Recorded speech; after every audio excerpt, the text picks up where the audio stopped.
take, taking this master class for all of us. And to have this master class started, I will request Shri Suresh Matre ji to preside over this master class. And with great pleasure, I am introducing Shri Suresh Matre, who has been our past president of BMA. He has completed his master's in industrial and systems engineering from University of Florida and joined TCS in October 1978. Over the next 37 years, he held various key positions in TCS, including Global Head of Resourcing and Head of Management Consulting. Over last 40 years of experience, he has worked in change management, implementation of best practices.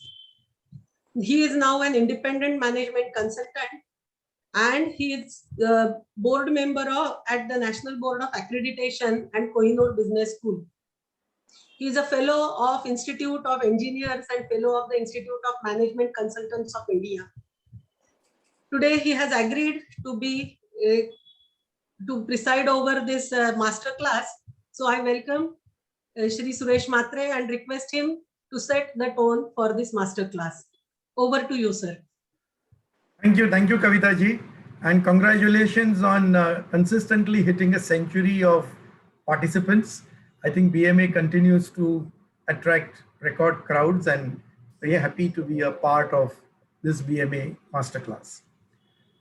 So I'm going to share how I see leadership in the next 10 minutes through a couple of, 3-4 examples. And I'll leave the more classical definitions and the outline of leadership in future workplace to the main speaker. As I see it, in very simple terms, a leader is somebody who inspires the team and followers who could be ordinary people to achieve extraordinary targets or extraordinary achievements. And that, to me, is in a simple form the definition of a leader. And I want to give you a few examples which I remember from my life and how each of them has further defined the role of a leader. They'll of course be from diverse backgrounds given my diverse interests. And the first one comes from cricket. The date was 18th June. The location was Trent Bridge. The occasion was the 20th match of the 1983 World Cup. India were not placed very highly in that series, but they were facing a very lowly Zimbabwe, and they were supposed to just walk over and get some batting practice. Within an hour of commencement of play, all the big names, Sunny Gavaskar, Mohinder Amarnath, Sandeep Patil, Yashpal Sharma were back, and India was reeling at 75 for 6. And in walked in the captain, a lanky Haryana lad, better known for his bowling. And 16 fours and 6 sixes later, Kapil Dev was 175 not out, ably supported by Kirmani and Madan Lal. And India finished at 268 for 8. Zimbabwe never recovered from that. This is leadership by example. Kapil Dev did not call a group meeting, give them a stirring speech, cheer them on. He just took the bat and whacked the bowlers all over the ground. It inspired the Indian cricket team so much that come the final, where Clive Lloyd's all-conquering West Indies team were 183 all out and had lost, which was considered an upset by many who had not understood the basic concept of leadership, how one innings can transform a team to do something extraordinary.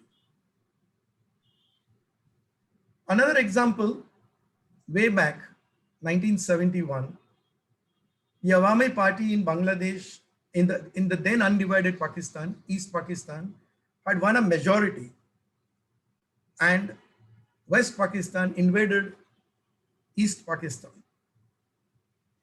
The American 7th Fleet came up in the Bay of Bengal to make sure that there would be no interference. More than 1 million refugees streamed into India. And everybody realized that morally, Pakistan was wrong. Mrs. Gandhi realized it. And she decided to do something about it. She called in Sam Manekshaw, the expert in warfare. And she said, we've got to get these refugees back. Just get into East Pakistan and push them back. And he said, we can't do it in June, madam. It's raining, my tanks will sink. Wait till September, October, and I'll give you results. And that was probably the fastest shot war in which 90,000 Pakistani soldiers were imprisoned in Dhaka and in Chittagong. Bangladesh was born.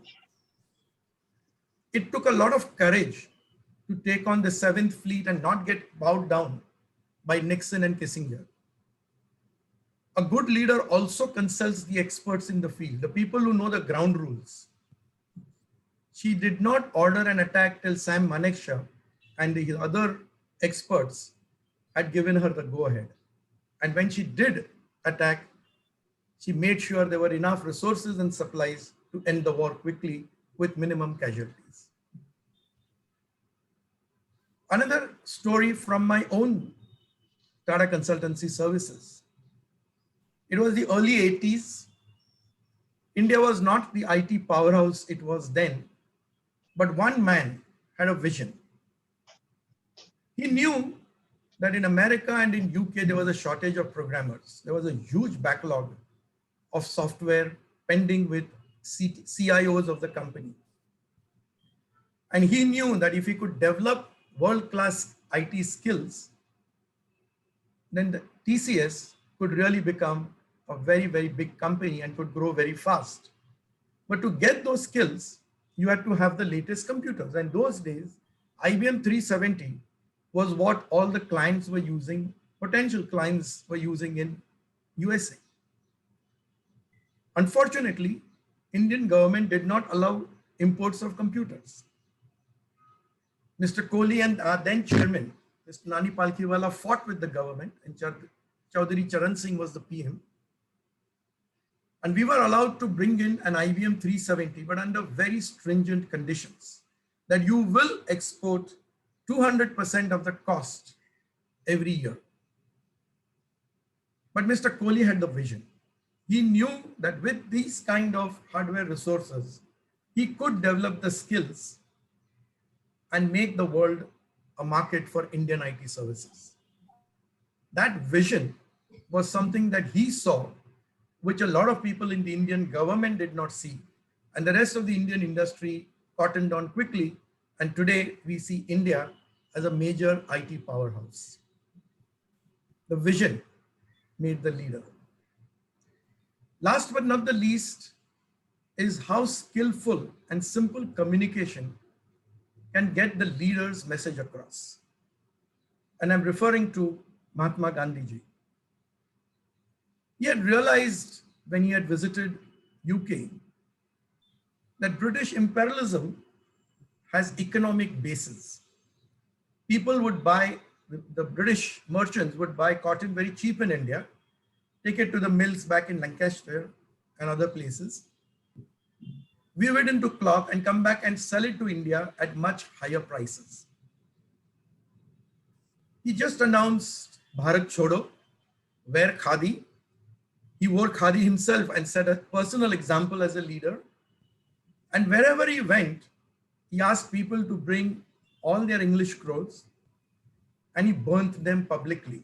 Very powerful images. Simple slogan, Bharat Chodo, very powerful image, bonfire of British clothes. The moment the economic basis was being lost, the British Empire blinked. And as we know, we got our freedom. Very different leaders, very different leadership styles, very different environments and ethos. But each leaves us some valuable lessons. Whether you lead by example, you show courage and have a consultative process with the experts. You have the vision, the moral courage, and last but not the least is communicate all of this in a very simple manner, both symbolically and with a simple slogan. That to me was the basis of any great leader. I now hand it back to Kavita ji to introduce the main speaker. I've just shared a few experiences. I'm looking forward now to hearing leadership of the future in a workplace. Thank you. Thank you, Sureshji, for those 4 examples which you have given from diverse backgrounds, from sports, from independence movement, Indiraji, and these are really experiences or the anecdotes that you had mentioned, which are really the leadership shown. Today we have with us Dr. Pramath-Raj Sinha, who is going to talk on the leadership which is now and futuristic. Dr. Pramath-Raj Sinha is a pioneering force in Indian higher education.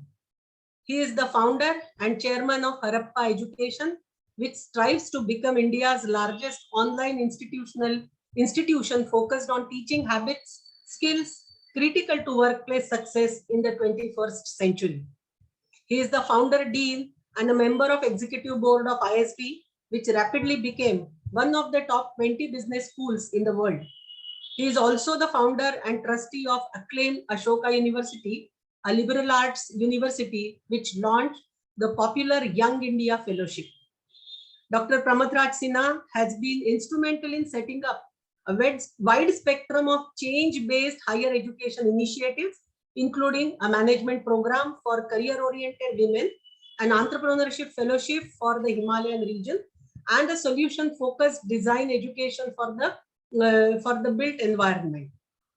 He has also been a media entrepreneur, education consultant, and a management advisor at the 9.9 Group, which he founded, the CEO of Anand Bazar Patrika Group, and a partner at McKinsey and Company. Academics are his first love. He received a PhD and an MSc from University of Pennsylvania and BTech from Indian Institute of Technology, Kanpur, where he was honored with the Distinguished Alumnus Award in 2018. I am very happy to welcome you, sir, today in the BMA. And this is a master class which we have opened it for all the students of management institutions and the members of BMA. Thank you for accepting our invitation, and over to you. Thank you. Thank you very much for inviting me. I really want to thank the BMA and especially you, Professor Lagate, because it's very hard to say no to you. And of course, we've had the privilege of working together. So I have a lot of affection and respect for you. And it's not the least the reason why I chose to say yes. Thank you, Sureshji, for your remarks, because I actually didn't want to spend too much time talking about leadership because there are so many different views on leadership. I wanted to talk about certain leadership habits. And in fact, you've laid the groundwork for me very well by giving those examples. So thank you for hitting the right tone for this. I don't know if this is a master class, but I will certainly like to share my view on what are some of the essential, and I'll explain why I call them habits, essential leadership habits that especially young people these days have to inculcate as they go into their career. And this is not just for students, but also for the managers and the leaders who are on this call. And you don't have to only be young. I think we are all young, despite the fact that we might be at different ages when it comes to leadership. But it's a great honor and privilege for me to be speaking from a highly respected and hallowed platform like BMA. I was just talking to Professor Lagate that it was founded in 1954, which of course makes it older than I am. And not often does one get to speak at institutions of that caliber and stature. So I'm truly grateful, and particularly grateful to all of you who've joined on a midweek afternoon. This is a working day and a busy day, I'm sure, for all of you. So I hope I can take a few minutes to share my remarks, and then I think we'll have a Q&A session. A lot has been said about, as I said, about leadership and the workplace of the future more recently. And certainly over the last few decades, there's been a lot that has been said and written about this. I want to highlight a few trends about the workplace of the future that I personally believe are significant and have very profound implications on how we think about leadership in the 21st century. The first trend that I would like to highlight is that we are all going to live longer and likely work longer. I know some of us would like to retire young, but the news is not good. The evidence isn't great that in fact, people are working much longer, and I'm sure you must be seeing it in your families as well. It is now widely believed that the first human beings that will perhaps live to certainly over 100 years, but some people are saying they might live to 150 years, have already been born. And some are suggesting that most people will live above 100 thanks to the advances in medical science and the understanding of human biology. And of course, not only will people live longer, but they will be able to work longer and be more productive for longer periods in their life. That is certainly not beyond even my generation. And some of you might say that living longer does not necessarily mean that we will be working longer, but I certainly see in young people a tendency to work in ways that they can remain more meaningfully engaged in doing something productive mentally and physically. So this notion of retirement at a certain age has completely lost its meaning. I see most people these days working well into their 70s. And I can tell you that at least when I was growing up, I remember that in my father's generation, when people came into 50s, it was generally understood that it was a time to put their feet up and retire. So whatever the debate is, the fact is, the simple point I want to make is that we are going to be living and working much longer than in the past. Now, with this comes the accompanied change. And Suresh ji talked about how the first computer came into this country in our lifetimes. In fact, in 1986, when I graduated out of IIT Kanpur, I had graduated doing metallurgical engineering, and your story reminded me that I had done one software programming course out of my entire 4 years. And I was picked up by this company called Tata Burroughs Limited, which was the, I guess, grandfather or great-grandfather of TCS. And it was a source of such jubilation. But it was also quite remarkable that a metallurgical engineer was going to do software programming. And that was the kind of disruption that one could see even 30 years ago in one's life and one's career, which I am really going to talk about today, which has become even more so today. Now, as has been the trend for much of history, technology and innovation continue to now transfer tasks that were once done by human hands and minds to machines. Now, some people say this is all sci-fi and we are talking something which is unlikely to happen, but the world is becoming more and more automated, for better or for worse. And at some point in our careers, most of us are likely to confront situations in which we are actually competing with technology for our future employment.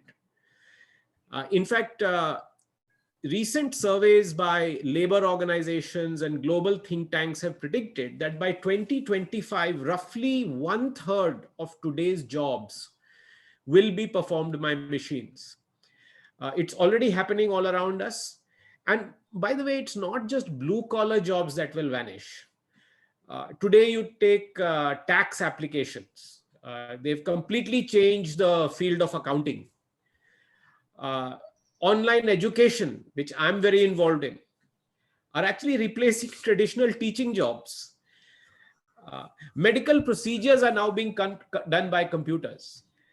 There is a new J&J technology, for example, where you can deliver anesthesia for some procedures with more precision at a much lower cost than a live in-person anesthesiologist.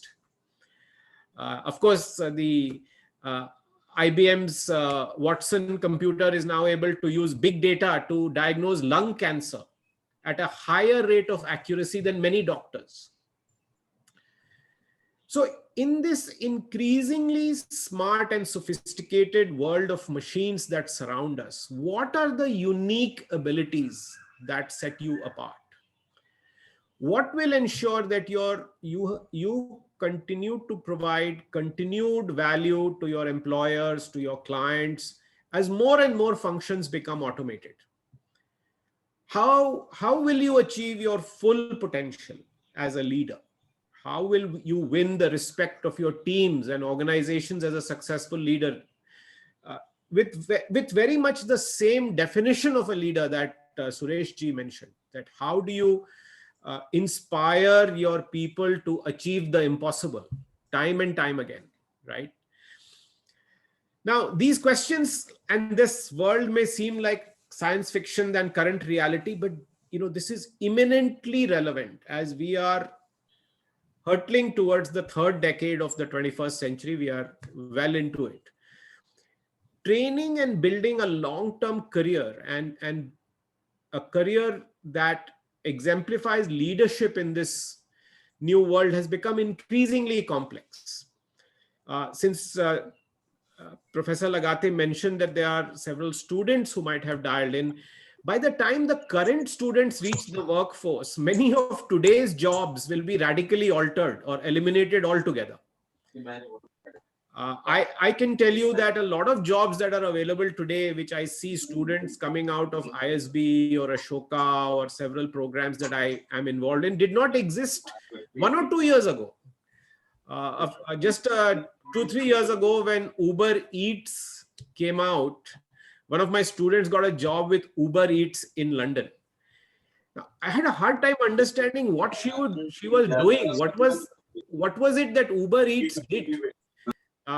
And the more you studied what she was doing, there was no program, there was no education that could have predicted that a ride hailing, as it's called, or a taxi service would be used to deliver food, right? And also deliver supplies to restaurants in their area. And her job is to really maximize the revenues from these cars that are actually not even owned by Uber. So it's a whole new business model which nobody could have even imagined would exist a few years ago. And you all know countless examples of these. So on top of this, predicting which skills will be relevant in the future is extremely difficult and almost impossible. In reality, most school children today will eventually work in jobs that have yet to be invented. They cannot even imagine what those jobs will be. So now, how do you prepare yourself for this rapidly changing workplace? So the main thing about the workplace of the future, I want to say, which is somewhat cliched, but it's a simple idea, which is that it's going to change completely every few years on us. How do we stay ahead? How do we develop the skills that will stand the test of time? And that is what, beyond the leadership attributes that Suresh ji mentioned, I think leadership is going to require you to develop those habits, those skills that will stand the test of time. And how do we go about cultivating them? Now, many successful people suggest that the key to staying agile is to learn to anticipate and acquire the technical skills that will be most valuable. So today you see everybody trying to do digital marketing, data analytics, data science, AI, ML, Python, and so on and so forth.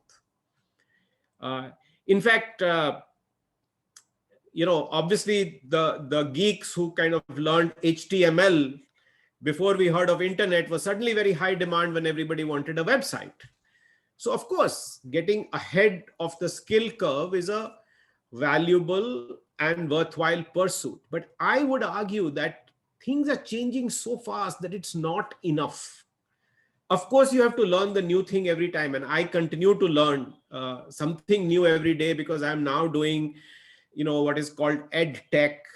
It's a completely new field for a fuddy-duddy guy like me who came from the brick and mortar, physical campus classroom.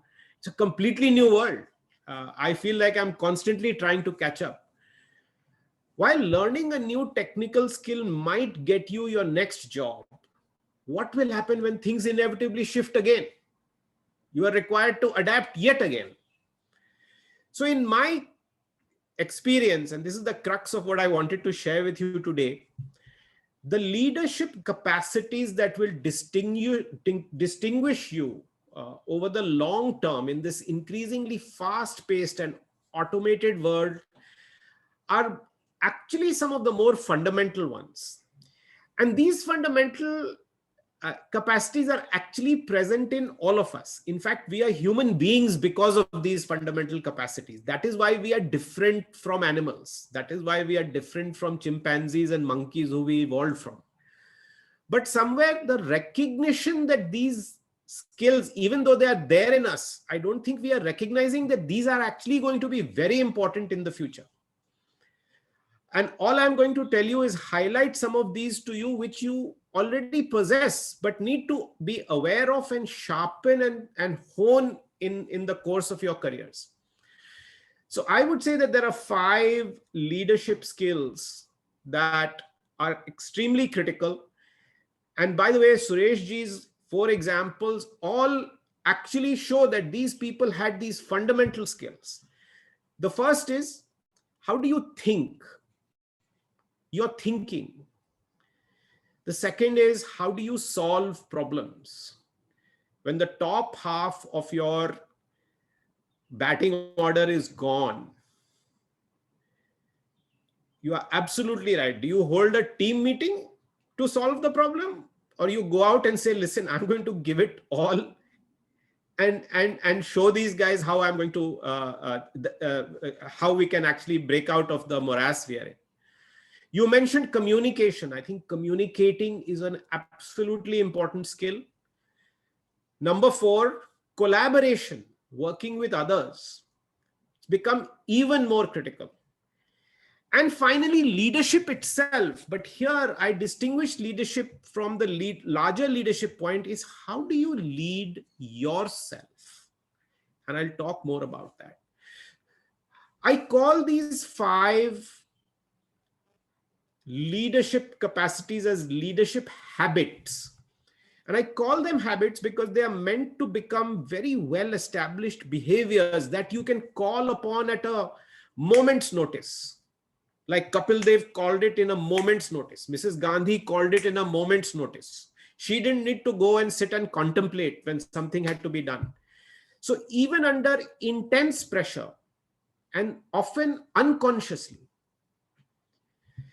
these unique human abilities will never be replaced by technology. And that is why they are special. Everybody is saying, oh, will I lose jobs?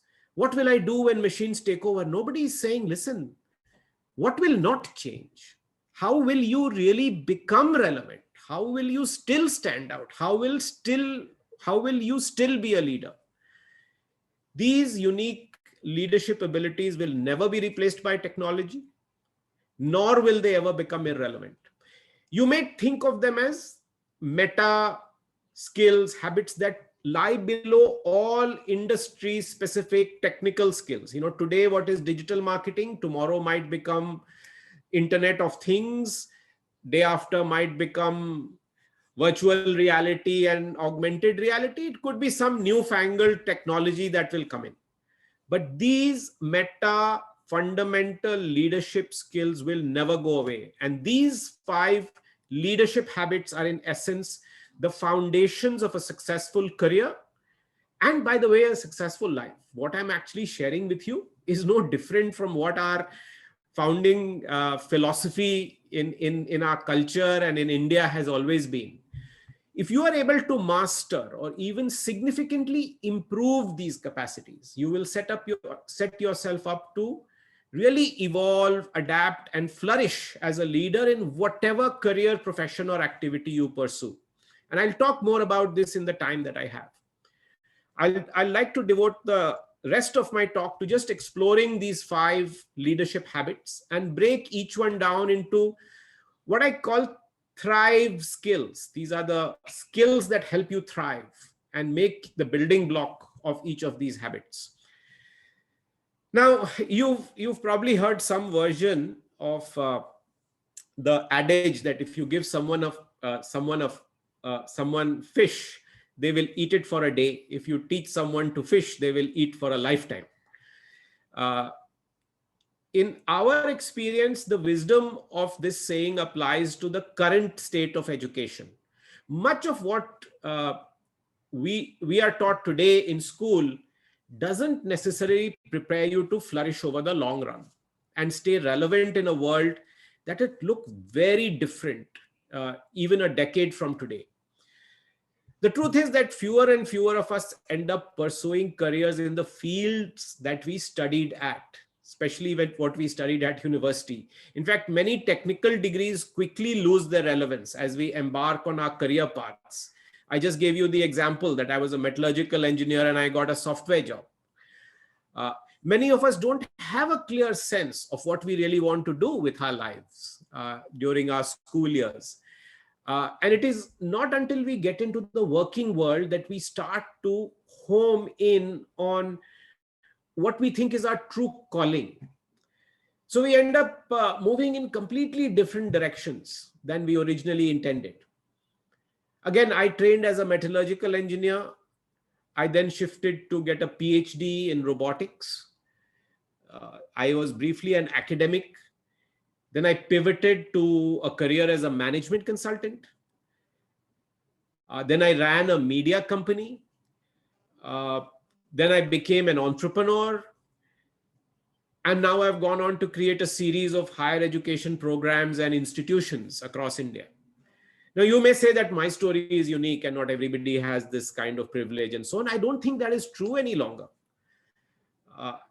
As Professor Lagate mentioned, I've co-founded a company called Harappa, which is in the edtech space. My co-founder started in journalism. She worked in television, then she went to print. She got involved in education. That's how I met her.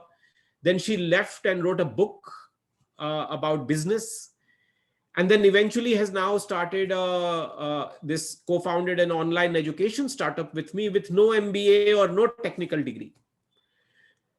So in a way, all young people these days end up achieving things, and a lot of us achieve things which we would have never imagined were possible when we started out in our careers. We are now working in professions we've received no formal training in. So what made it possible for us to continue to evolve and succeed? What it was were these deeper leadership habits that we developed and cultivated along the way. Now, don't get me wrong. Technical knowledge and industry-specific skill still remains important. But what truly empowers your success as a leader and an individual is the mastery of these deeper capacities that transcend, that go beyond any particular field or career. You could be an engineer working on a offshore oil rig. You could be a project manager working for a large marketing firm. You could be a primary school teacher. In any of those career paths, you will need the capacity to think critically. Likewise, being somebody who knows how to approach and work through problems is invaluable, because we are constantly encountering complex challenges in our work. In fact, you get paid to solve problems. The ability to communicate clearly, whether in speaking or writing, has become increasingly rare and in great demand, no matter what your line of work. Collaborating with others is critical to success in any field. And similarly, learning the art of self-leadership will set you apart, whatever official job title may be, your official job title may be.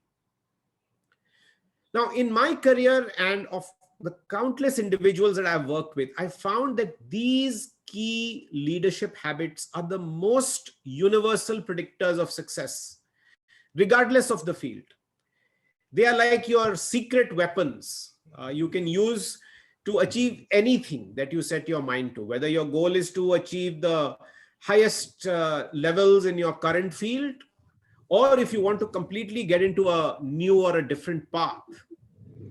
Now, as you work through these 5 leadership habits, it will quickly become clear how much emphasis we put on something called emotional intelligence, which I'm sure all of you have heard of.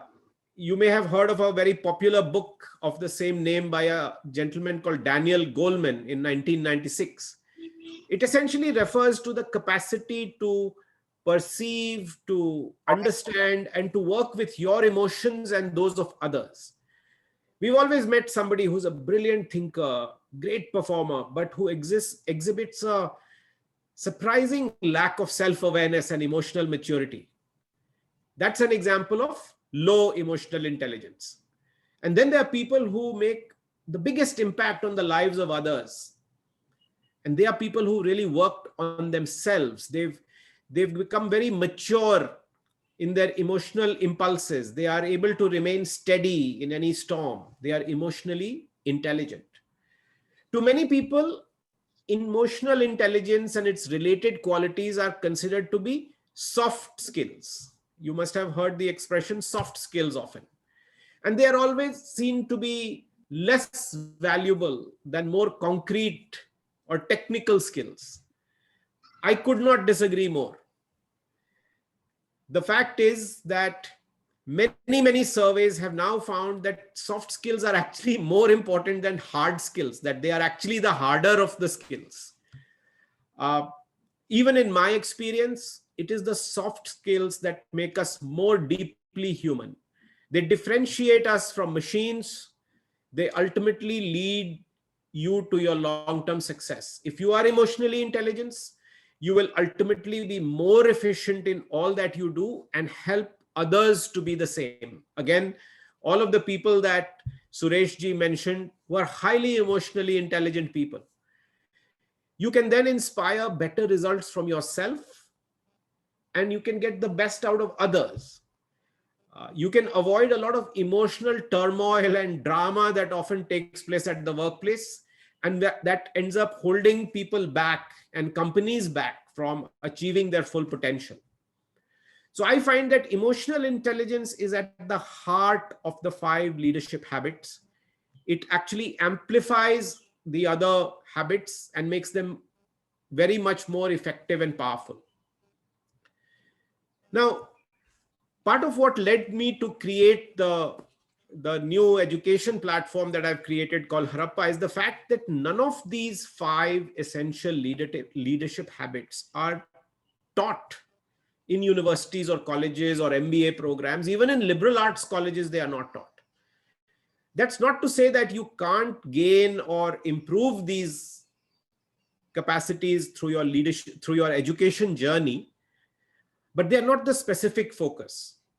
And yet, as many employers will attest, these qualities are desperately needed in the modern workplace, in the 21st century workplace. Even the most brilliant, high-achieving students often struggle with what's demanded of them once they get their first job. And the truth is that many companies around the world are finding it very difficult to find the talent and the skills they need in the current workforce.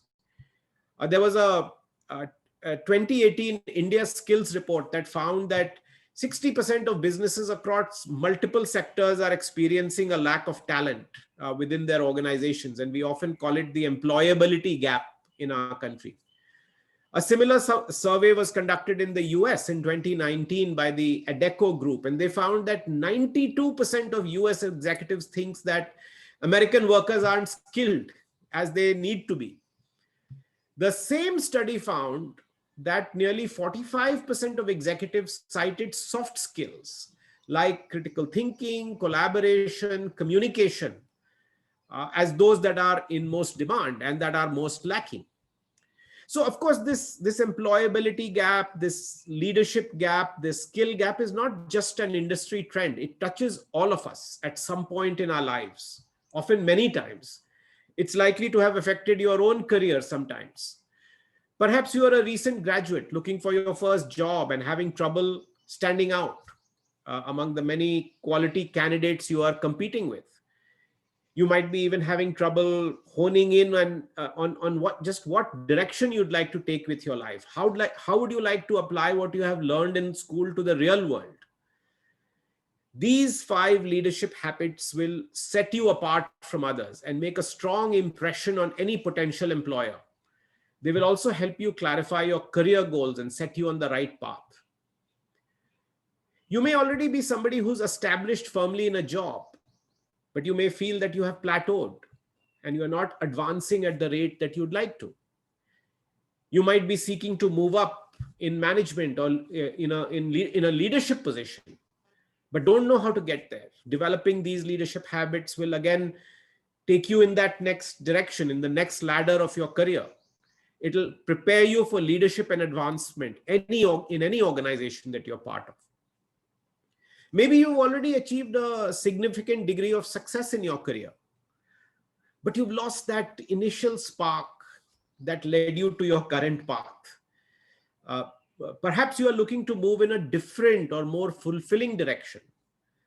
One of the most powerful aspects of engaging with the 5 leadership habits is they have a naturally clarifying effect. They help you go deep within yourself and really look at the most authentic part of yourself to start understanding how should you lead your own way through the next stage of your career.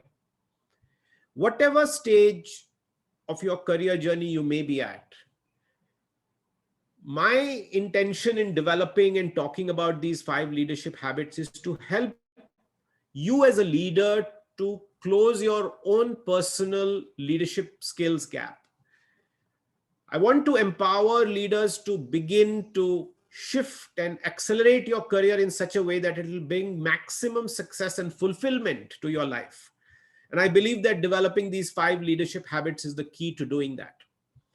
Now, whenever you hear the word habit, what comes to mind? Now, you may think of a bad habit like smoking or binging on junk food. Or you think of a personality trait like over talking when you are nervous. It happens to me all the time.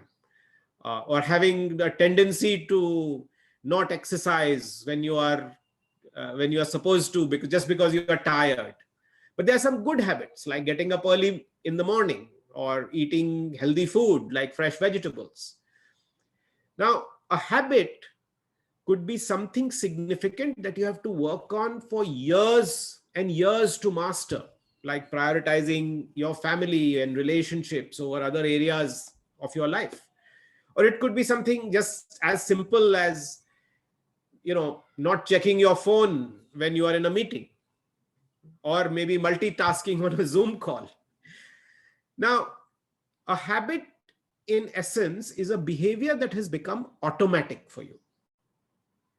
It's like a river that is running over land. It's carving deeper and deeper a gully till it becomes a deep valley. A habit is a sort of a well-worn path for your behavior. Actions which may require a lot of conscious effort and energy at first, but over time it becomes easy and natural. Eventually, once a habit is fully established, you just do it. It's like riding a bike or brushing your teeth. It becomes part of who you are. So why are habits actually important? See, it's actually quite simple. To explain, I'd like you to do a simple exercise. think of a situation at work or otherwise when you were just overwhelmed. You were in a circumstance where you were shocked or you were forced out of your comfort zone. Now, it could be some negative performance review or feedback that left you shocked and stunned, or you lacked the confidence in doing your work. It could be an unexpected googly that sometimes you had a careful plan, you had prepared for a project, or maybe you made a big mistake that caused a big setback to your team. They had to clean up, other people had to fix it. Now, if you have that example in your mind, just think about how did you respond in that moment? How did you respond in that moment? And what did you learn about yourself in that process? Were you surprised about how you responded? Did you rise up to the challenge? Or did you feel less capable of dealing with it? Later on, you feel, oh, I could have done better. Or was it some combination of both? So in my experience, it is in times of challenge that who you are is truly revealed. You really get a sense of how good you are. When the circumstances are such that you don't have time to think or prepare or strategize, and you are basically defenseless, all that is left is just the real you. And the real you, when everything is stripped away, is what is shaped by your habits. That's why habits become so important, because in that moment there is no protection. The only protection is the real you, and that is the habits that you have. At that time, your behaviors have become automatic. These are the ones that you can rely on in the most challenging situation. You know how you say that, oh, so-and-so is great during a crisis. Why do we say that? Because somewhere, even with the crisis, they are able to rely on their behaviors that are so deeply ingrained that the crisis doesn't shake them. I also like to call them on-demand behavior, because these are the leadership capacities that are always available to you regardless of the circumstance. Circumstances good or bad or indifferent, they are always available to you. Now, anyone can perform well in normal circumstances, but the people who stand out, really make a difference, are those who have put in the work that it takes to develop solid habits, leadership habits that will help them navigate these unexpected. It's a little bit like a soldier, who spends thousands and thousands of hours developing warfare and combat skills. They do the same thing over and over and over again, so that when they are in the heat of the battle, they can rely on these carefully honed skills without pausing to think about it. Now, I don't mean to compare the modern workplace to a battlefield, but it is often characterized by very high pressure situations requiring very quick responses that involve a complex array of skills, of perspectives, of dimensions. No matter what your position, the boss, whether you are the assistant, you are the junior manager, you're always faced with challenging situations that demand very fast action, almost on a daily basis. Say you are a new employee in a consulting firm and your boss approaches you to ask you, what is your honest opinion in a very difficult situation? Can you actually speak your mind? Can you say what you really think in an unfiltered manner? Maybe a client that you are responsible for, he approaches your bosses and complains how badly you have handled the account, and your boss tells you, you deal with it. These are the crucial moments when you need to make big decisions, often without the luxury of time to process. How do you respond in these high pressure situations will actually define you and potentially shape your career. There will be moments that co-workers and management will remember, because they will then assess your performance. How you respond might determine whether you advance in the company or you just stay where you are. It just highlights your leadership potential and helps you win the trust of your bosses. These are the moments, these are the leadership moments that really count. So it is crucial that you have to prepare yourself by building the right habits. So much about why habits are important and why I call them habits. Now, when you look at an individual who embodies these 5 leadership habits, it's easy to think that they were somehow born with these qualities. You know, they are a brilliant thinker. They were very academically bright. They have a knack for solving problems. It's a God-given knack. They might seem like a very talented communicator. They have a golden tongue. They have the ability to work harmoniously with anyone, regardless of circumstances. You know, we feel that their leadership is natural charisma, magnetism. They were born with these things. I would say that the power of these 5 leadership habits is that while they seem naturally occurring in those who exhibit them, they are actually far from it. When you see these qualities in someone, it seems it's very likely that they have spent years and years cultivating it. That's the good news, because these 5 leadership habits are habits that you can do. You need to do it and you can work at it. They can be developed through practice. Even if you're strong in one area, it's likely that you will need to work in many other areas. And if you're strong in all 5, that's great, but you can get stronger, trust me. I can give you my personal example. Even when I was in college, there was no way that I could have talked for half an hour like this in front of a audience and now in front of a TV screen, a computer screen.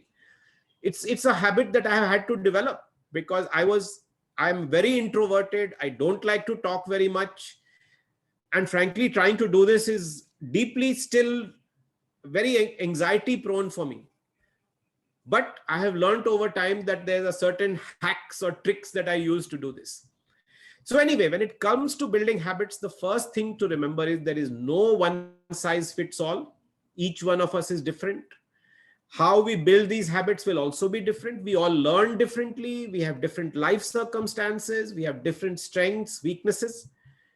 So when it comes to these 5 leadership habits, it's important to be your own guide. Don't look for something from somebody else.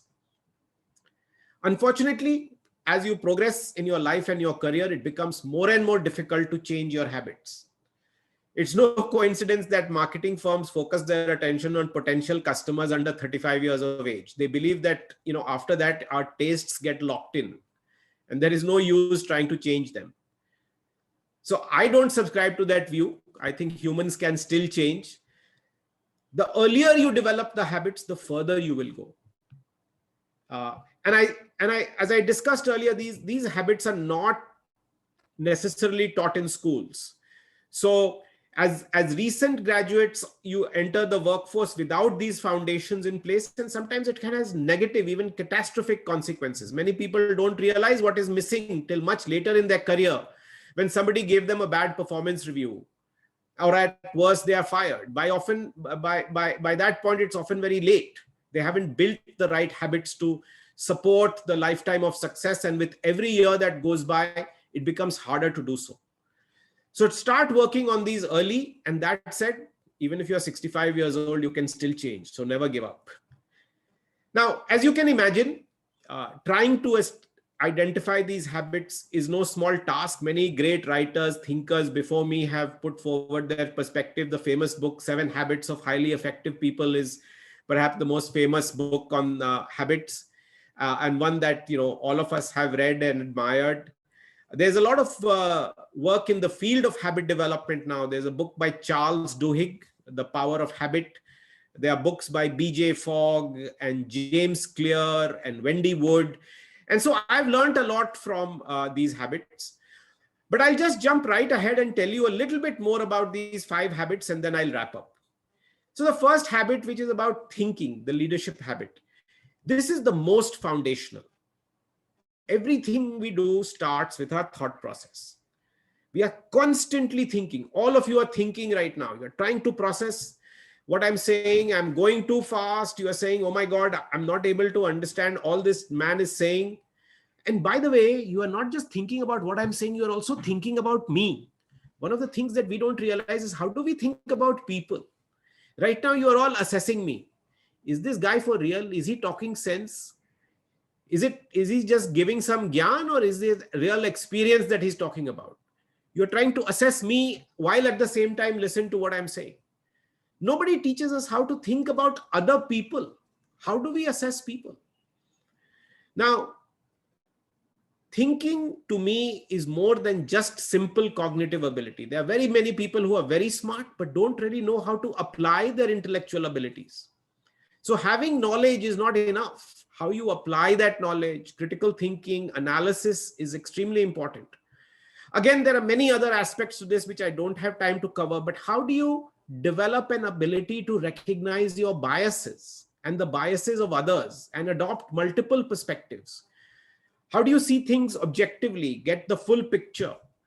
And of course, there's a huge premium on creativity these days. How do you learn how to learn, since you have to constantly keep learning new things? So these are all part of the leadership habit of thinking. The second habit, which is the habit of solving, follows closely from thinking. This is your ability to problem solve, which is in high demand in the workplace. As we all know, few, if any, plans really work out the way we intend them to. And something unexpected is the norm. Look at what happened with COVID. Effectively, therefore, troubleshooting becomes the most important capacity you can cultivate to set yourself apart as an employee or as a leader. I have found that problem solving, the key is how do you approach a problem? The best problem solvers are those who can quickly take in the various dimensions of the problem, identify the core issues, and break it down quickly. And of course, problem solving is not just about solving the problem on a piece of paper. And I learned this when I came from consulting into the real world. It's also about taking decisions. It's actually about executing. So that's problem solving for you. On communication, this may be the most rare of all the leadership habits. Everybody assumes they know how to communicate. Everybody assumes they have communicated when actually communication has not happened. Those who have the capacity to effectively communicate complex concepts or difficult truths to those around them, they tend to really stand out. Even the most brilliant individual may be very limited in their ability to influence situations if they cannot convey their ideas to others. So communications in many ways is the bridge between idea and action. And I found that good communication is not just about writing and speaking clearly. It actually begins with being a good listener. It's cultivating an ability to read the audience and the context. Another important and often overlooked element of communication is the presence with which you communicate. Even if your words are clear, it is the way you present that these words will ultimately affect how much influence you have. Fourth, the habit of collaboration. In my view, this is all about your ability to deal with conflict. You know, anybody can get along with anybody when the times are good and there's low pressure. But when tensions arise within your team or your workplace, it's crucial that you embrace and deal with conflict constructively. This is the key to effective collaboration, is the ability to understand the dynamics that are at the bottom of relationships and politics and hierarchies in the workplace. Human relationships are essentially very messy, and we are all full of all these contradictions and paradoxes. Those who understand the full picture of how human nature and how that affects relationship seem to navigate workplaces very well. And finally, the habit of lead, and how do you lead yourself? Now, everyone wants to be a better leader, but to us, to me, the leadership means something slightly different than what you may be used to. We have found in our work that you need to be first able to lead yourself before you lead others. Lead yourself before you lead others. Again, all the examples that Suresh ji mentioned, there were people who were deeply reflective. Gandhi ji is a great example of that. Self-awareness, constant improvement of the self, a sense of purpose, a commitment to excellence. You need to have the ability to reflect on your own strengths and weaknesses, your own successes and failures, in an effort to constantly improve yourself. That kind of motivation then spreads like a contagion to everybody around you. The more you reflect and develop yourself, others will be naturally attracted to follow your lead. So in conclusion, building these 5 leadership habits in yourself will help you discover and unlock the most authentic expression of who you are as a leader, and turn your career into something that is successful and something that you love.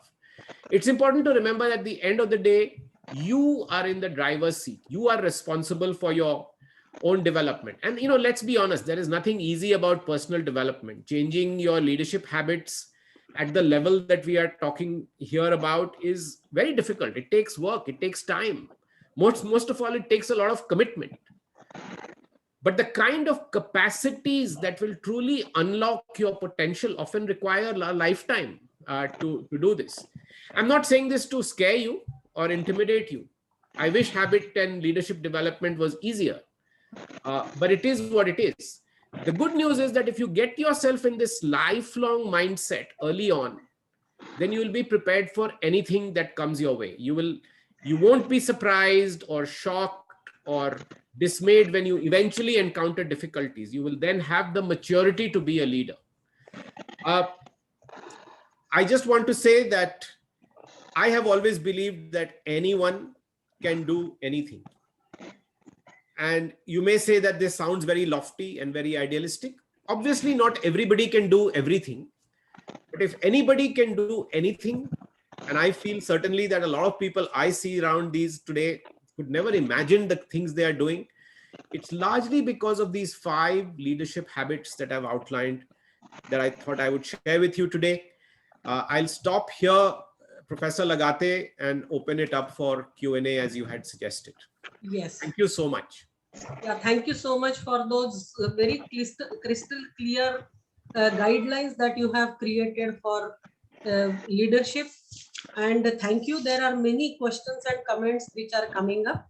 I'll request Dr. Vigyan Verma, who is a member of Executive Committee, to please unmute himself and ask his question. Good evening, sir. Thank you so much for the wonderful talk. In fact, a lot of my own personal doubts got really clarified. You won't believe. I just have one question. I read that book by Stephen Covey called Principle-Centered Leadership, wherein he talks about those skills being compassed, not as a map.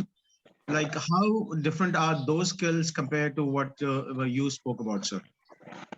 Yeah, so the skills that Stephen Covey talks about generally are more about personal effectiveness and personal productivity and being very efficient, and regarding your very personal habits. Right, sir. What I have tried to do is go beyond that in including a lot of habits which have to do with getting the job done from a problem solving, thinking perspective. Mm-hmm. I think what he talks about is embedded more in the piece that I have talked about around the lead habit, which is your personal leadership. Okay. So a lot of these books don't talk about the importance, which I think is important at the workplace, of getting the job done. Very true. And getting the job done, for example, if you have to solve a problem, how you solve a problem is not just about your personal style. It's actually about training your brain to think about problems in a logical, structured manner. And those things are actually outside of your personal leadership style, I feel. I mean, they need to be considered in addition to the kinds of things that Stephen Covey and others have talked about. So I'm fully on board with all the ideas that a lot of these books, whether it's Covey or it's Dale Carnegie or several of these people have. But I'm trying to expand that thinking to make it a little bit more practical, because I think that purely working on yourself and on your own personal leadership is not enough in today's day and age. You have to improve your thinking capacity also. Absolutely. These meta skills have become all the more important today. Yes. The world is changing so fast that how do you interpret things is a very big part of and this is one thing that leadership literature doesn't talk about, because they assume that because you are educated and experienced that you learned how to think. Very You know? true. But you probably spent a lot of time thinking right now that, oh, what he's saying is clarifying my own thinking, doubts that I've had. But how does this reconcile with what Stephen Covey says? Then you shape it into a question. Should I ask him this question? Should I not ask him this question? Will he think I'm asking a stupid question, or will it be an intelligent question? Maybe I should ask him separately. Should I ask him? All this is going in your head. Absolutely. And nobody has taught us how to think about asking a question. And I think there is a point to that, right? Absolutely. So I think that's what I'm trying to highlight, is that it goes beyond just your personal, individual Yeah. productivity and style. That's right. Thank you so much. Sure. Thank you so Thank much. you. Thank you. Can I have one question? I will request Pramod Solanki ji to ask his question. Thank you, Professor Lagate. Good evening to you, sir. Good I've evening. been in HR profession for 30 plus years. I'm very keen to have your perspective, particularly as a distinguished institution builder. These 5 leadership habits that you have so nicely articulated for us in some maybe raw form, whether just as emotional intelligence or soft skill, in some form, they have been spoken about for, when people like us began our careers. But if you look at the focus of our curriculum at any level, or you look at what we focus when we recruit a person, what we focus when in a typical corporate, when we are trying to develop the person into so-called of leadership, what we give weightage to when we are trying to put somebody into leadership role, it looks like they still don't seem to very significantly influence those decisions. So what does one, it's still the financial sense, the hard skills seems to drive the decisions. Yeah. So, I mean, as an institution builder, what all should happen so that these ideas get their rightful, place in terms of practice?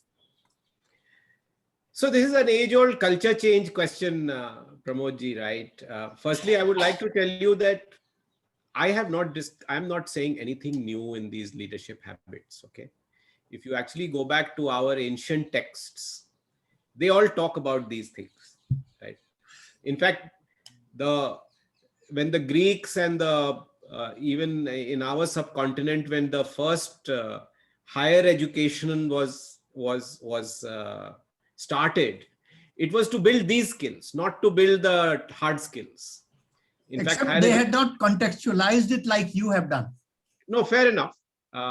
But now coming back to your second, so all I want to say is that these are not, I'm just adding to your comment about the fact that you've heard this all your life. And I think it goes even predates us. It's been true. In fact, my new venture is called Harappa, because I believe that in the Harappan civilization, people embodied these skills.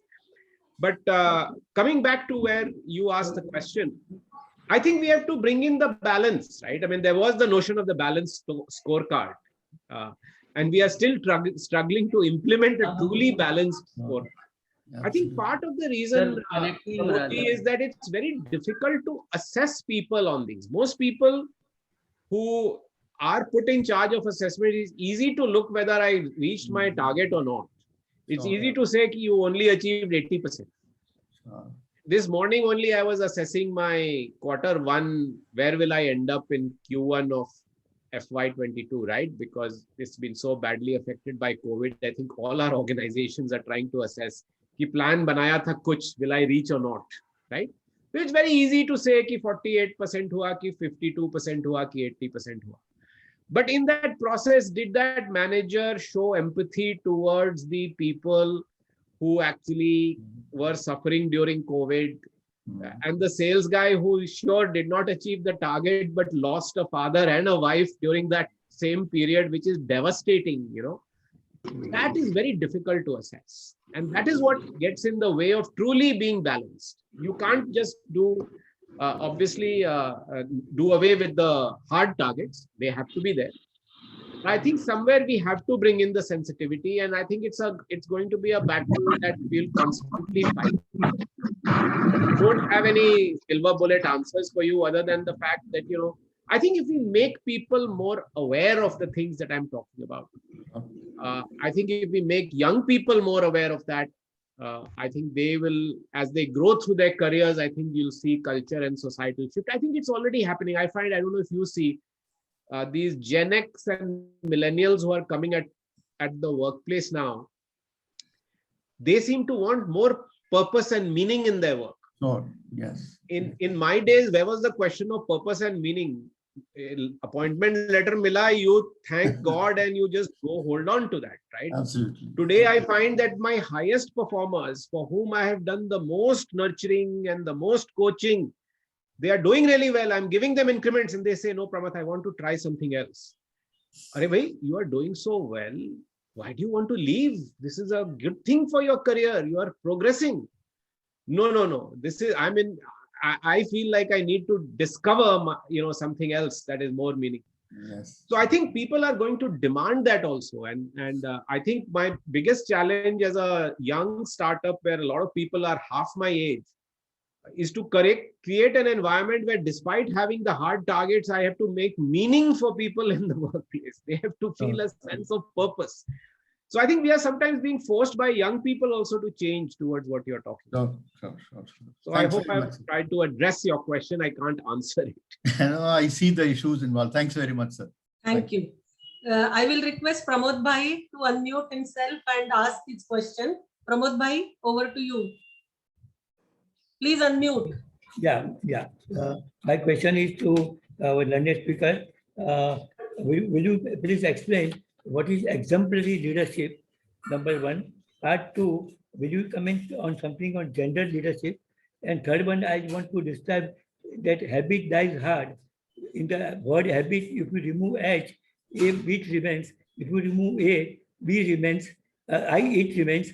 And if you remove B, it remains. So how do you suggest to remove the all the habit words and make a good habit?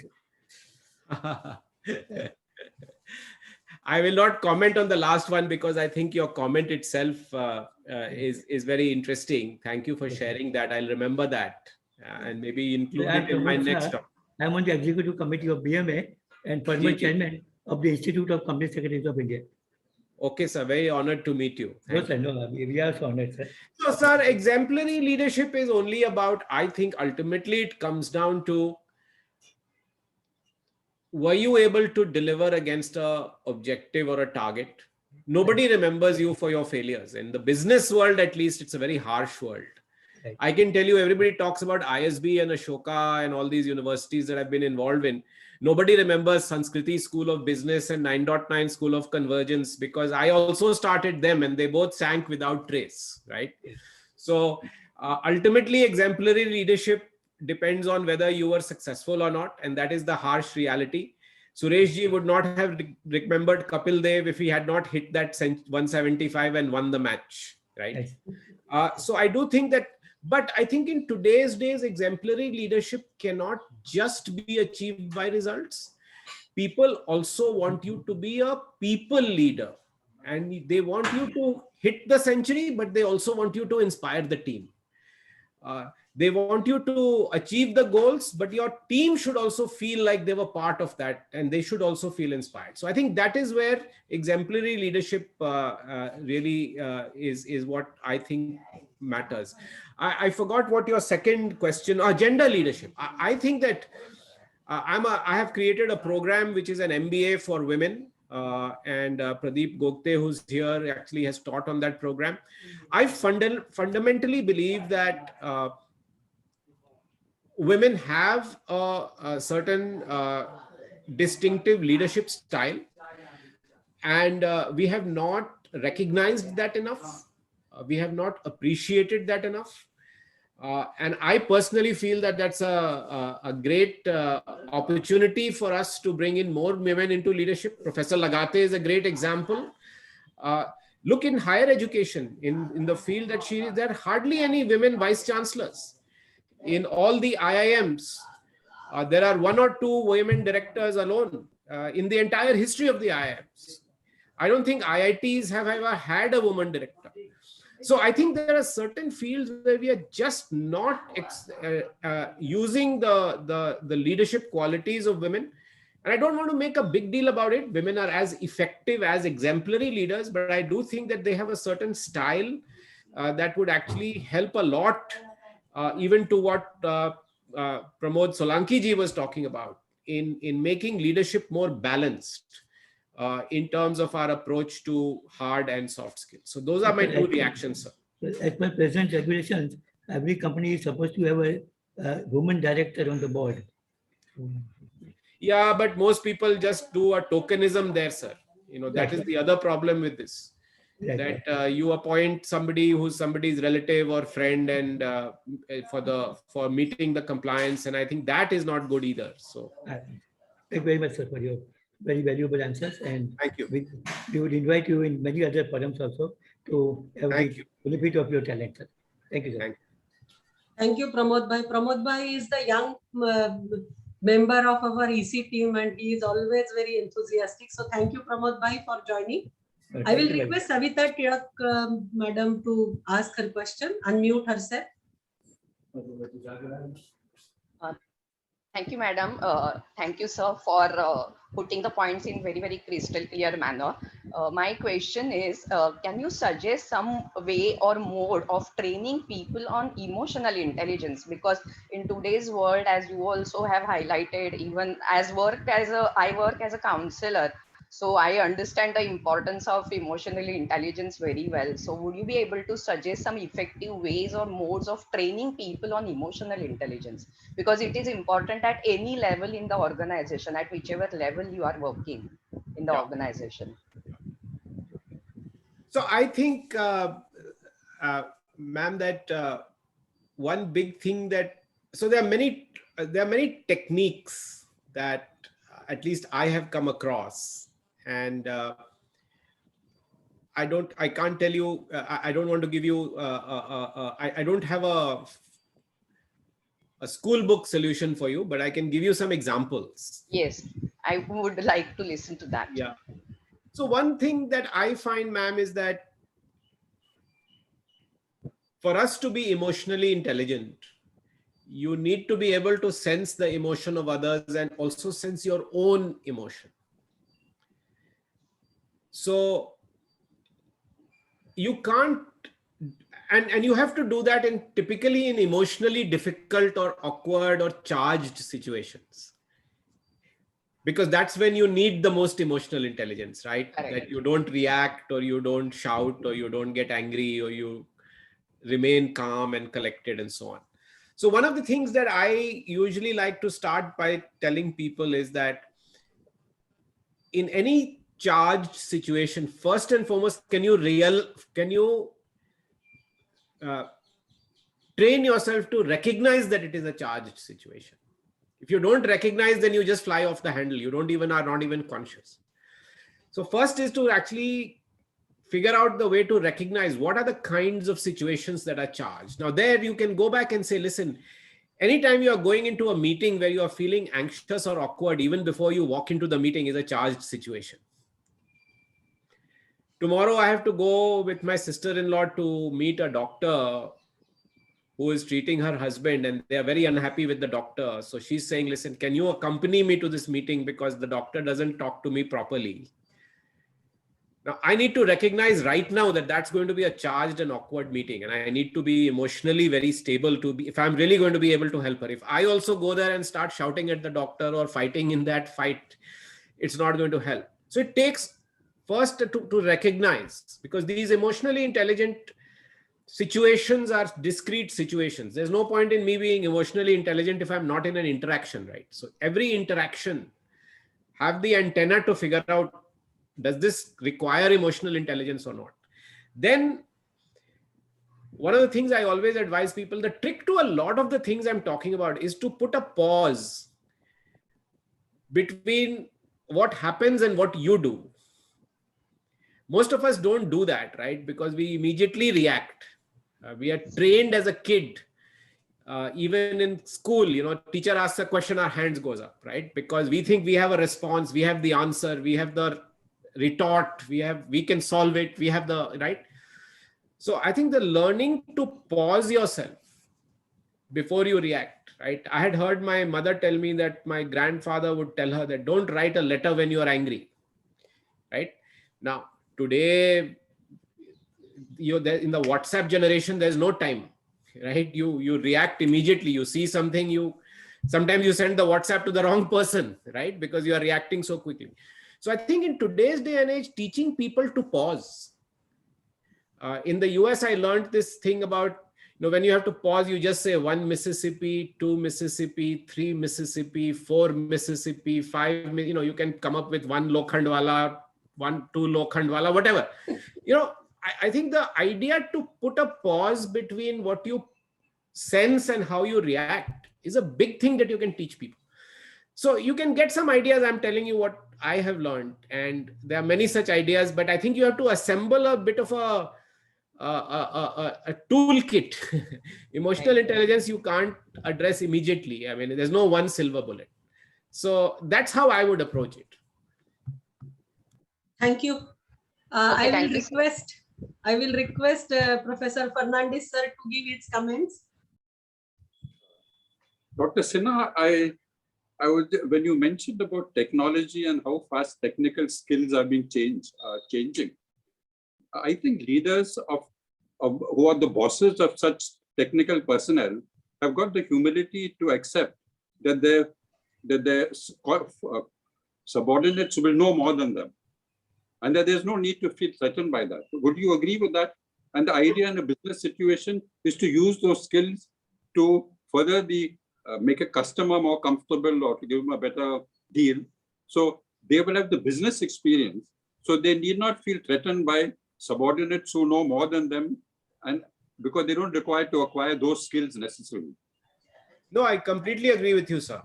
And in fact, this new company that I've created, I have a much younger CEO. And I'm very happy that she's there, because I just can't keep up with all that is happening. But just to build on your point, sir, where the question then becomes, you can't just also outsource things. So the question is, what value are you adding? And there, the ability to think, and to your point, the ability to build relationships, or the collaboration part that I talked about, which is your point about dealing with customers, becomes very important.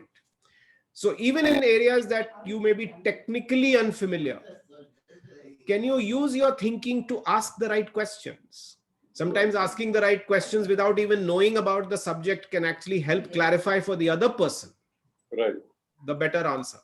So I think thinking about that, and I think a lot of us who are senior like yourself, when you just asked this very pertinent point, have figured that out, that even in a very unfamiliar topic, you can add value by just thinking through things from the ground up, from a clean sheet, even if you have no experience, no training, no education, no familiarity, no expertise. So I think that art is again a big part of what that kind of manager does, who says, hey, I'll empower a junior guy. It's fine. He knows more about, or she knows more about the subject, but I'm still adding value and I'm pushing myself to do that. So I think I completely agree with you. Thank you. I will request Indrapal ji to unmute and give his comments.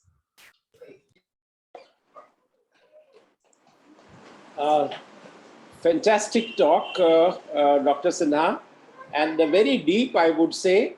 And you have set a very difficult agenda. I thought you will give us some kind of, do this and do that. And you have put all of us into some sort of an inward journey, which I suppose will begin from knowing ourselves better and better as we move along. As you mentioned, that these habits take years to develop. And especially this last thought that you mentioned, that not knowing the subject and yet asking those relevant questions which clarify the whole issue or the decisions to be taken is, I think, a very, very rare skill. But I suppose for that you have to be having a very good heart, very clean heart, where you are not trying to champion yourself in a way that you want to dominate or you want to win, etc. But you want to get the things done in the right way, in the most beneficial way. And Yes. perhaps that would come from deep reflection as to what you said, how you interacted, how you communicated, etc. So, sir, I don't think any colleges can teach these skills, what you have mentioned. I think these have to be learned in the college of life, and therefore Yes. lifelong learning will go on. Nobody will give us a degree or an honor that you collaborated better or you thought better, you solved the problem, etc. But I think you will be your own person. I mean, Yes. perhaps the way you are yourself. And therefore, thank you very much for putting this whole question, will technology replace us or not? What kind of jobs will be there and so on? How will we survive? I mean, we ourselves are not worried, but we are worried for our children and grandchildren. So I suppose there is a hidden answer in what you said. So thank you very much. No, thank you for your comments. I do want to just add, Indrapal ji, that while we can't completely teach this stuff, we can make people aware. Okay. And we can make them start to think about these issues from an early stage in their lives, which today we are not even able to do that because the education system has become so focused on technical skills and exams and entrance and marks. The children are not left with the time or the focus to do these things. That's my belief, that awareness at least helps people to say, oh, this is going to be important for me in my life. How I think about other people is an important skill to build. If somebody told me, I would have actually thought about it much earlier in life than I started to. And I think that's the only contention I have. Thank you. Yeah. Few minutes are remaining, but I will request Kiran Yadav, Treasurer of Bombay Management Association, to give his comments. Thank you, Kavita ma'am. Pratham Sinha ji, I've been thinking about whatever you've shared with us, and one of the important things right at the beginning, you said that human beings have to distinguish themselves with what is inert, what are the meta skills in terms of differentiating themselves and fighting survival against automation. Okay. And while you were answering a few questions, you said that one of the good habits is to start uh, pausing before you react, in terms of trying to think, rationalize, understand, and then put forth your reaction. But don't you feel that spontaneity is one of the intrinsic values that a human being brings to relationship, and that will get compromised if every time I start pausing before I react in a natural way? How Of would you? course, of course, yes. So I was saying that in the context of Savitaji's question about emotional intelligence, right? And usually people bring up emotional intelligence when emotional intelligence is needed when they're awkward and tough situations. And I'm suggesting that in those situations, you need to pause, right? When I'm having a nice conversation with you, I should be spontaneous. When I'm brainstorming with you and we are getting along swimmingly, we should actually be constantly cutting each other off and saying, yeah, aise karte hain, waise karte hain, let's do this, let's do that. So completely agree with you. I was only suggesting the pause in situations where you need to pause, right?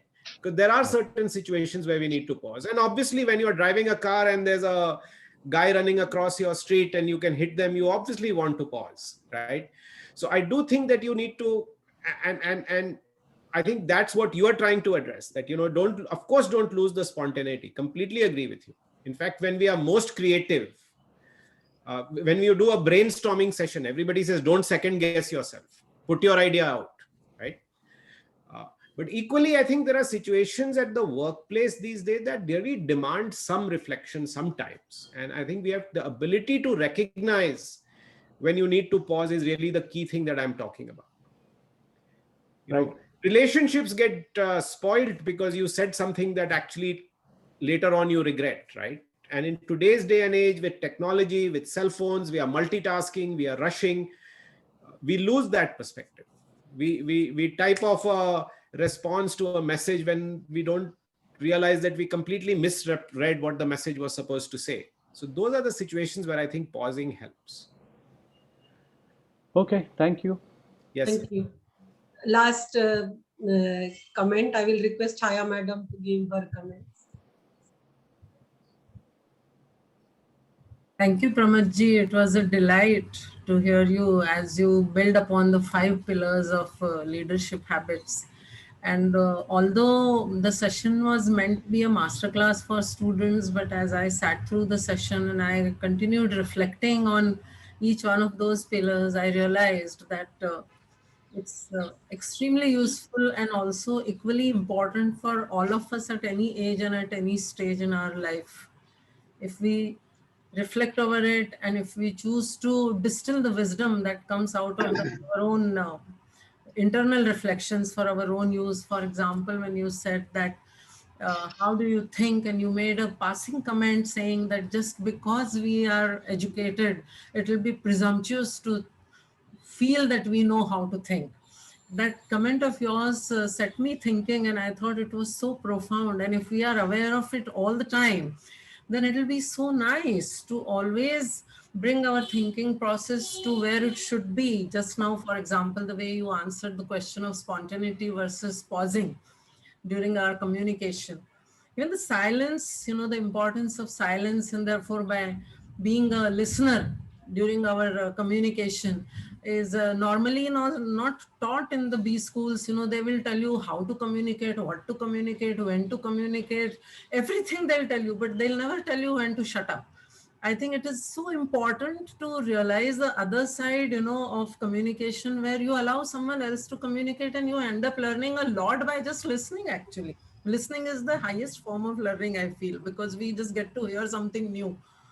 The fourth point that you made, and that of collaboration, is also so wonderful and so beautiful. I mean, our students are forever in a very competitive mindset because of the kind of education system we have. They have to compete at every level to get somewhere where they want to be. But once they are at workplace, the thing just turns upside down, and then you have to learn to collaborate. You have to be in a team. Then you get married, you have to learn to collaborate there also. So you see, there is a sudden 180 degrees churn, in the way you think. And therefore, it is very important to realize how to balance the contrast forces. I think that is also one of the most important trait of leadership. When to be spontaneous, when to take a pause, when to be competitive, or when to be collaborative. And this whole thing was so beautifully interspersed with your incisive insights, where you ended it with, eventually leadership is about how do we lead ourselves. If we can lead ourselves, I think things get led around us. Because one thing is for sure, that we don't mislead anybody if we can lead ourselves. So half the battle is won over there.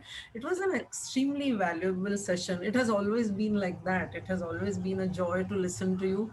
And today also we enjoyed. Thank you so much. And we look forward to many more of these encores. Thank you, Kavita. Thank you, Pramadji. Thank you, BMA. Thank you. We will close the session. But before we close, I will just acknowledge the presence of our past presidents, Shri Suresh Matre, Professor Ernest Fernandez, Indrapal ji, Tendulkar sir, and Chaya madam. I will acknowledge presence of the members of Executive Committee of BMA, Rajesh ji, then Kiran Yadav, Indrajit sir, Pramod bhai, RSR Murthy, Bigyan Verma, and Rishi ji. And many of my colleagues from academia have also attempted. I'll mention them: Deepak Jakate, Dr. Seema Purohit, Dr. Sarika Mahajan, Dr. R. Srinivasan, Dr. Tinaikar, Dr. De Silva, Dr. BVR Murthy, and Savita Tilak, and all the students who have attended this. Thank you, Dr. Pramathraj Sinha, for this very, very engaging session and the journey that you told us to go inside, and many pillars that you have told us that leadership will require all these things. The technology is going to change, but these foundations of the leadership will remain the same. Thank you. Have a nice day. And I request all the participants in this webinar to visit our YouTube channel. You can subscribe that.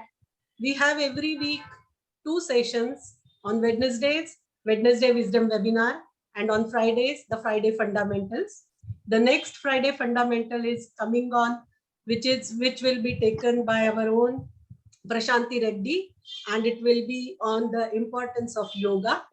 Do join us on Friday at 5 o'clock. And the next sessions are already told to you in your WhatsApp groups. Join us on these webinars. Thank you so much. Stay home, stay safe, and see you on Friday. Thank you, Dr. Sinha. Thank you. Thank you, Dr. Sinha. Thank you, Kavita ma'am.